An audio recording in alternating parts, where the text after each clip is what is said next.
Hello and welcome back to our channel. For today's video, we're going to be showing you how to change font in Wix.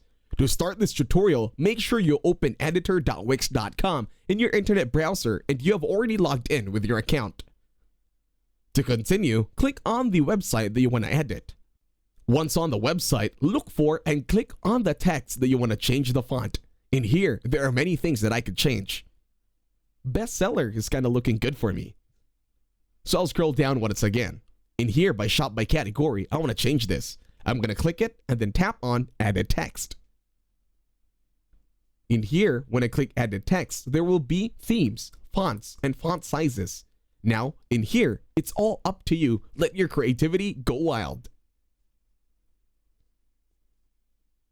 For this example, I'm going to be using Frederica the Great font. And look at that, it already changed.